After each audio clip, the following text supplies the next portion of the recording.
Hey everyone, I tried doing a live stream and our connection was bad, so I want to put this video out there.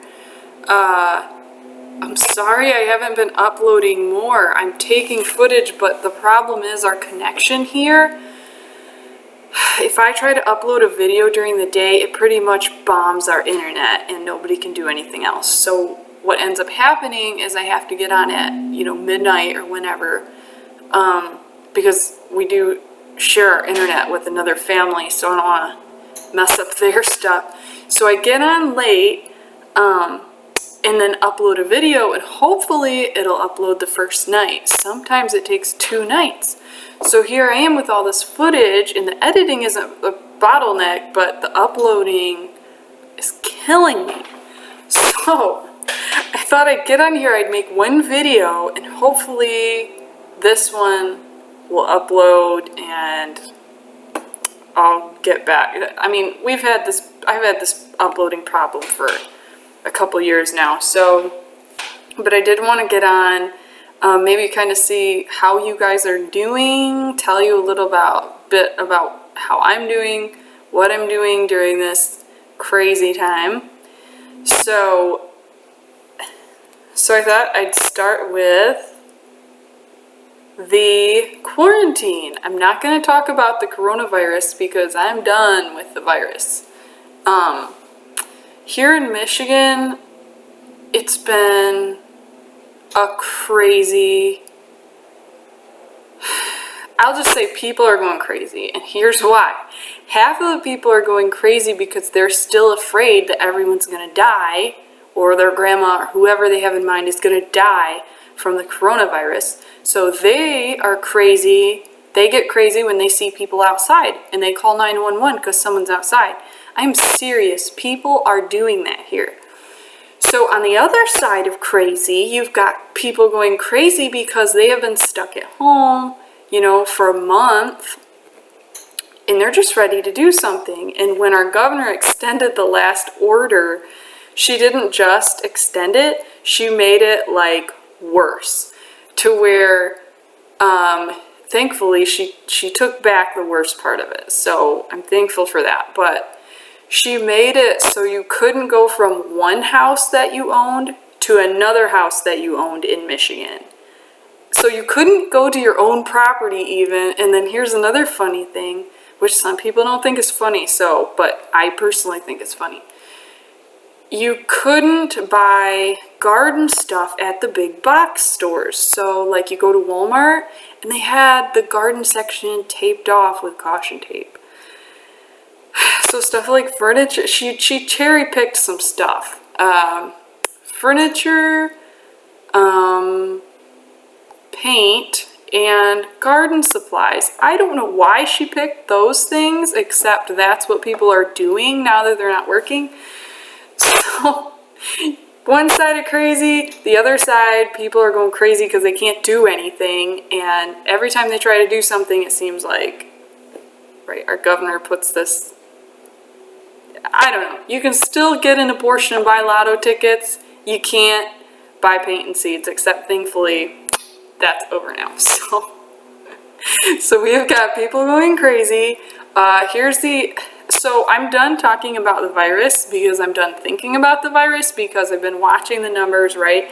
We did this around April 3rd, and now our county has 0 to 1 cases a day, maybe a death here and there. We have 7 deaths total.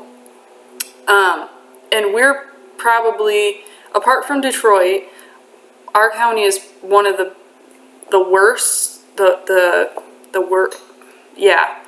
So, here's Detroit, here's the UP, we're probably in the middle there.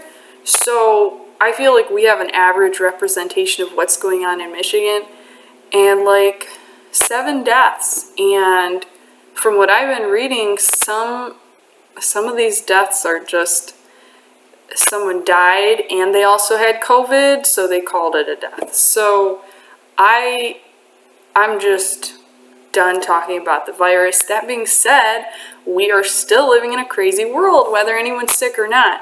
So the first thing I wanted to talk about is masks.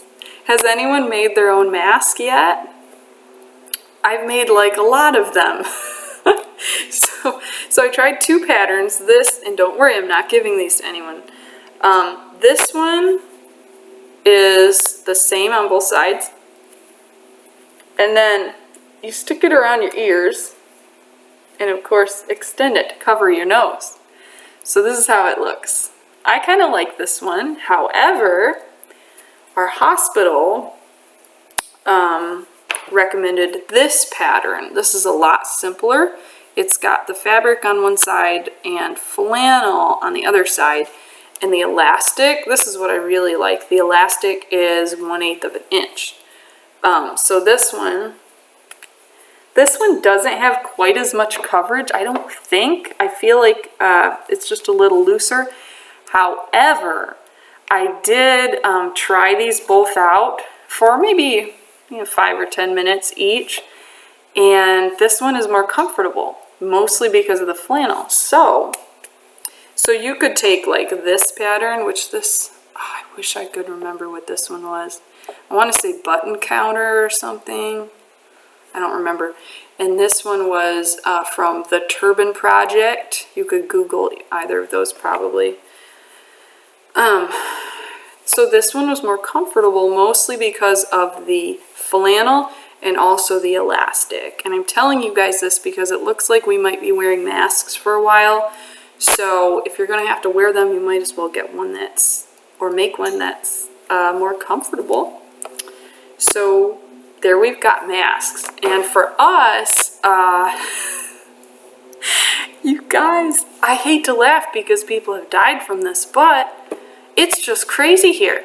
So we were strongly recommended, it's strongly recommended here in Michigan to wear a mask.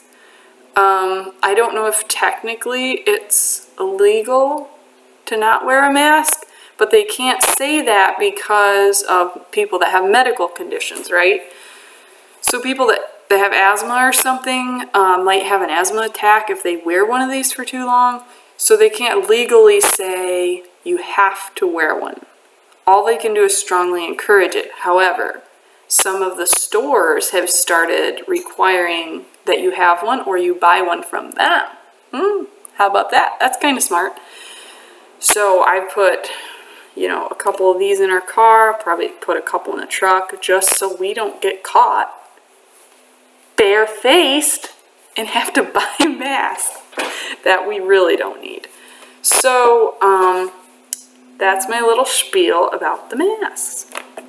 The other thing I wanted to show you guys is this book that I got. It's called When the Banks Closed, We Opened Our Hearts. And I really like this book. There's another one, it's published by Reminisce magazine. There's another one called We Had Everything But Money.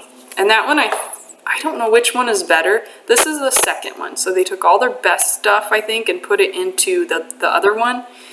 And then people wanted more. People like me, although this was published in the 90s. So they came out with this second book.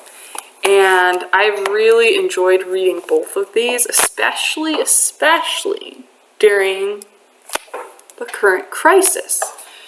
Some of this stuff you would have never imagined would happen, okay? Like running out of toilet paper. Who came up with that? Like nobody would have guessed that we were all going to run out of toilet paper. So I'm just in this space of, oh my goodness, what is coming next? I mean, now we have to wear these everywhere we go. And so reading this has kind of given me a little bit of reassurance, like things will probably go back to normal, but before they do, they might get even weirder. So I've really, like I said, I've really enjoyed reading through this. It's got sections, I'll read you guys the chapters.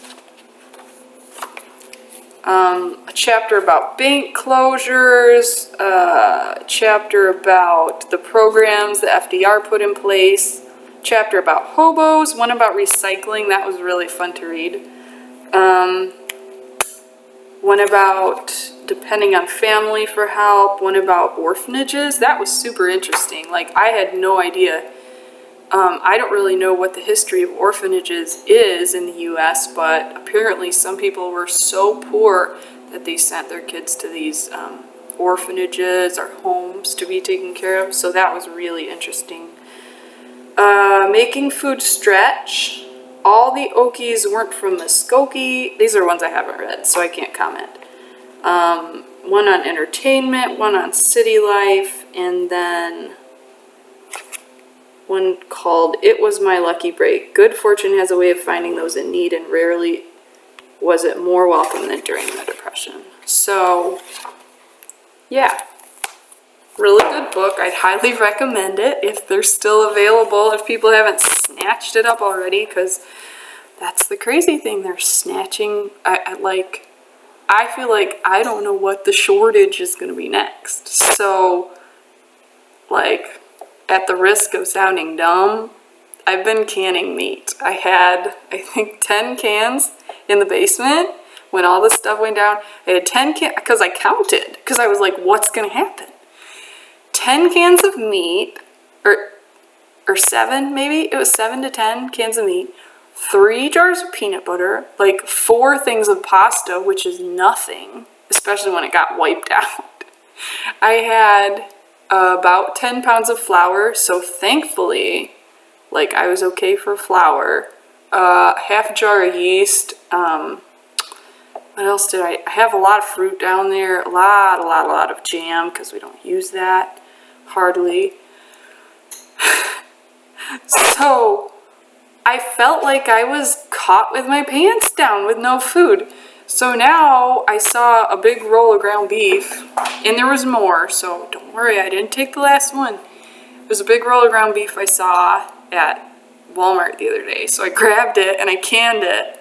Well, my sister-in-law, who lives in Ohio, somehow found this great deal where they were selling 40-pound boxes of chicken breast for like $1.60 or something a pound. I said, get me one. So I got a 40-pound thing of chicken breast last night, and I'm canning 10 pounds of those because I just don't want to have that feeling of, oh no, here I am in a crisis and I have no food. I did have food, I did. I just feel like, I feel better when I have more. So I'm canning for the zombie apocalypse that may or may not happen, but don't worry, I'll be wearing these, everything's gonna be okay. And I found this beautiful thing of flour at Walmart as well. This was the last one, so I apologize, man, if someone was gonna make Play-Doh or something and there was no flour, but I was running low, so I bought it. And now I've jumped on the sourdough train because there is flour, but there's not yeast yet. And I know like everyone is willing to share, which is wonderful, and I love that. However, I've tried sourdough and failed at it before, so I thought, why not try again? Especially when I have more flour than I do yeast. So I've been doing a little of that, and also here's something I need to do. Darning socks. Look at all these socks. These are just my socks that have got holes in them in the last couple of weeks. I don't know why this is happening, but like some of them will get holes right at the bottom, right? And then others, oh, this one's already been darned. Maybe that's why they're starting to grow holes. Others will kind of get thin right at the back here, at the back of the ankle. So this is what has been on my to-do list for a while. And I was reading in my new book that one lady actually took a light bulb and darned over the light bulb, which I thought, that's a great idea. I need to find myself a light bulb. So, yeah, I've got some sock darning I need to do. I tried hatching some chicks in the last 3 weeks and it failed, sadly. Thankfully I didn't have, there was hardly any chicks actually that died.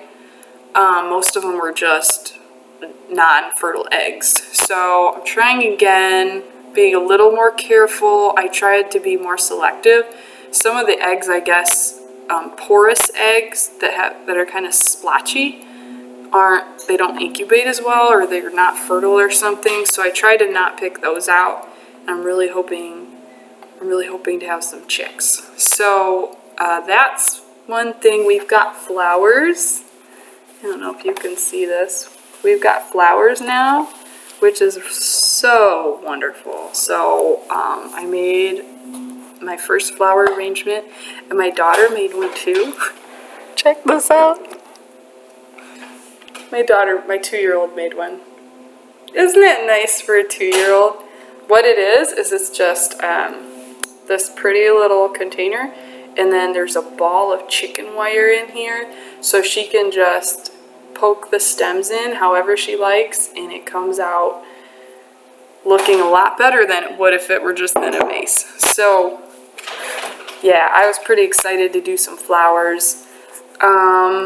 What else? There's not really a whole lot more going on here, so I think I'll probably sign out. I just wanted to check in with you guys, see how you're doing, and kind of share a little bit of what I'm feeling and things that I'm doing during this time that we all have at home. So I will see you guys later.